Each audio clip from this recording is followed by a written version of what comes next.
Hey guys, I didn't, it doesn't matter.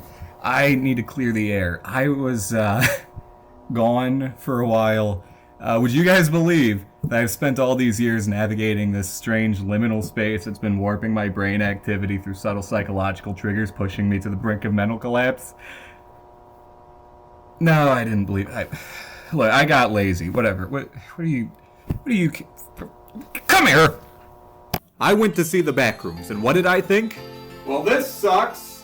About a week later, I went to see the Digital Circus in person. Well, what did I think? Well, this sucks. I also saw some movies on the side about both these things, and for some strange reason, I felt compelled to review them both. Though they were a bit too similar for me to justify reviewing them separately, so... I have no idea what you're talking about right now, dude. I mean, one's a live-action prestige horror flick with a minimalist design philosophy and muted tone, and the other's a hyper-saturated comedy cartoon with broad audience appeal and a multi-million-dollar merchandise ring. I mean, the only real point of similarity is their usage of the liminal space as a plot device, and even that's a bit of a stretch if you really think about it. I didn't say you could be part of the video. I didn't say you were allowed to be part of the video, buddy. Go to sleep. Come on now.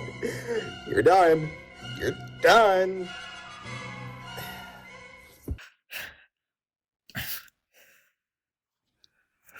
What was I saying? Right. First things first, The Backrooms. The Backrooms is a 2026 A24 film directed by Kane Parsons, aka Kane Pixels, where blah blah blah, you know The Backrooms, everybody knows The Backrooms, your long dead grandmother, God rest her soul, knows The Backrooms. I actually found her in The Backrooms earlier this week, and she does not remember you. Sorry.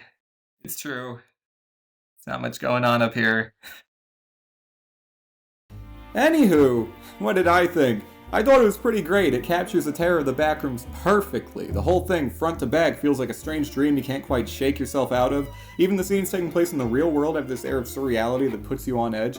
The cast, like most of the film, is relatively minimalist, with basically 4 actors moving the whole plot along, and there's not a bad performance among them, even when they're handed a script that I actually found in the Backrooms.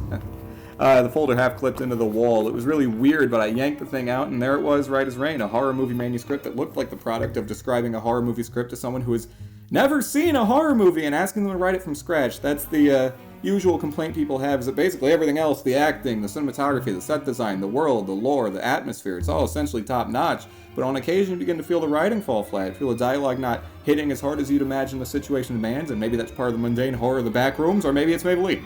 Was it enough to ruin the cinematic experience or not make it worth the price of admission? For me personally, absolutely not. I would not deny the looks of utter confusion on the faces of all my fellow moviegoers, particularly the baby boomers who came with their Gen Z progeny. I had no idea what just happened to them or what dimension they were in for all the money in the world. The only real hiccup was when I tried to leave the movie theater, and right when I left the building, crap.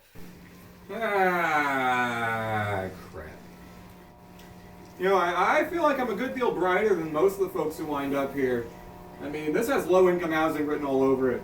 I mean, you know, few beds there, spacious living area, fully furnished kitchen. I could build this place for a pretty penny, you know. I feel like I'm forgetting something, though. The Amazing Digital Circus, the last act. The Amazing Digital Circus movie! The Amazing Digital Circus, the last act? It's not a movie at all. It's just 2 episodes, back to back. This thing is an insult. Well, that might be overstating things a little. It's a middle finger to the fans is what it is. I tell you, Glitch should be in... This is gonna be hard to do without spoilers, but I can do it. I'm better. I'm more powerful. I'm the original. I'm not concluding this bit. I really can't be bothered. The Amazing Digital Circus is a show I've been following basically since day one. I wasn't really super invested in the pilot or even episode 2 for that matter. I could see that there were quality pieces, but something really wasn't clicking for me. I am, unfortunately, the kind of guy who was deeply immersed in that famous literary canon of animated shows that the most god-awful chunk of Gen Z sporadically bounced between like grease pinballs and mental issues. And Digital Circus hit at just the right time to capture that entire audience after Disney begrudgingly gave Owl House 3 episodes to pack its bags and get out before any more Russian preteens were subjected to the existential horror of 2 girls kissing. My God!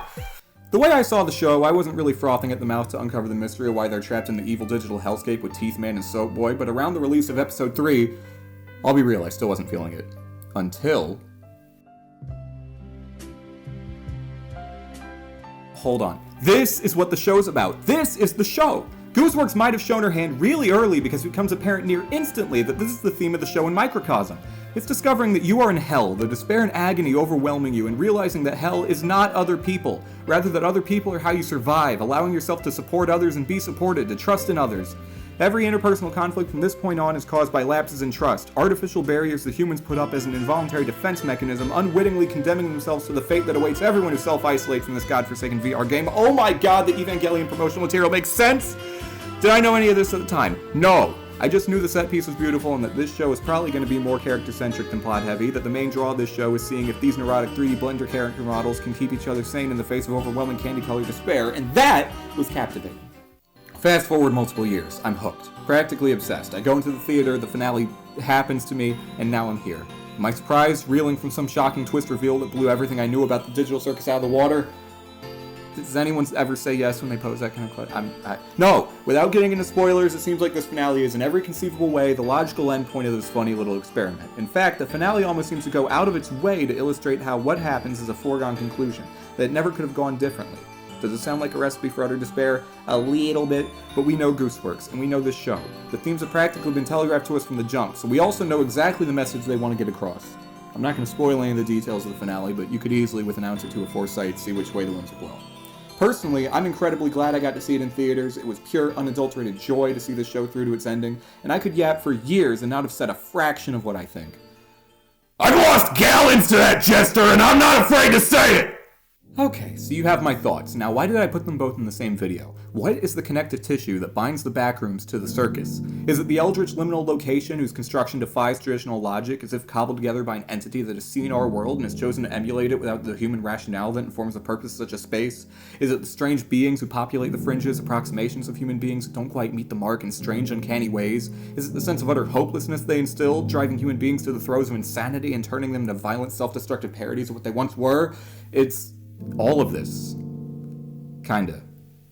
I believe that the Backrooms and the Digital Circus are connected, that they are both an examination of the existential terror of our everyday existence, that they are dark reflections of our real world, striking the very same chords, evoking the same feelings that we subconsciously attribute to our daily struggle. Is this a lot of video essayist gobbledygook that doesn't really mean anything on its own? Yes, it is, but I'm right. Please listen to me. Let me put it simpler. We are in the Backrooms and the Digital Circus. We as human beings in our modern world feel adrift. We are surrounded by greater bounty than we've ever had in the history of our species, and yet we aren't fulfilled. If anything, we're more depressed, anxious, or outright disconnected from our own lives than ever. We're told that we have a great big world in which to stake our claim, make a life for ourselves, but as we explore it, finding our homes, our jobs, our careers, we find that it's all devoid of any true meaning. A world so vast feels constrained, claustrophobic, overbearing, and we feel isolated. You've heard it all before, you've even seen it happen. As we slowly lose our connections to our communities, our neighbors, our families, we find the only human interaction we can come by is transactional. We talk to our coworkers and our servers, but we don't build trust or solidarity. We communicate with them insofar as it progresses our personal ends. They serve a function. They receive our paperwork, our emails, orchestrate our meetings, produce our deliverables, hand deliver our nightly 3 a.m. DoorDash banquet, but they're not human beings to us. They're essentially machines, furniture. You can just grab a big hunk of stuffing out of their potbelly and eat it. They don't care. The idea of human beings as living things with personalities, aspirations, quirks is dead. They're entities. You can almost tell in their uncanny behaviors that they aren't human anymore. Maybe they never were. Maybe you never were. Is it any coincidence that the Backrooms manifests as an infinite office space reaching out forever in all directions with no rhyme or reason? It's a machine that propagates itself like a cancer without regard to form or function beyond mere creation. And you are beholden to it because you are living in it, watching it expand in all directions around you, hopeless to navigate it, simply more fodder for the predatory entities within. It's not hell. Even in hell, your torment serves a greater purpose. You are trapped in a loop, becoming part of this mindless expansion device, falling into the same habits and rituals for no apparent reason other than keeping up the act. You are an entity now. You're not human. You're an NPC, simply acting in your nature. You can't help it. It's just the way you're wired. You'll continue to march endlessly along in the meaningless void until one day, well, something will get the better of you. The Digital Circus, on the other hand, is a different view of the same phenomenon. You and your community are human beings trapped in a world you had no say in entering, following the personal whims of a being so far beyond you, forced to follow the script of its adventures day after day, operating under the assumption that keeping busy will keep you sane, keep you from worse fates. Good morning, my beautifully busy bumbling bees! Your adventure today is 10-hour shift at the Amazon warehouse! Again! Hope you enjoy it because it's this, and more this for 40 years, and then you die or they're abstract! All of your peers go about their adventures, some of them still holding out hope that they'll find that exit door, some simply resigning themselves to this fate, having quit searching for that out a long time ago. And as you work your way deeper and deeper into this groove, you realize that the ones who most persistently dream of that exit are the ones who abstract the quickest. You retreat inward, silently hoping against hope that you can endure whatever comes next, push through it until your next fleeting moments of reprieve, knowing that the cycle continues ad infinitum, that you'll never catch a break, that your overlord will never take your suggestions seriously, that you're beholden to his whims, and that you are the only one capable of breaking the cycle, and all you have to do is just let go. I don't think I have to explain what abstraction is analogous to. The Backrooms and Kane and the complex systems in place that govern our lives are one and the same. They are confused animals that know they must create, but don't have any regard for whether what they create has any practical use for humanity. The creation is the end in itself. Purpose is secondary in the equation. Forget any notions of personal fulfillment.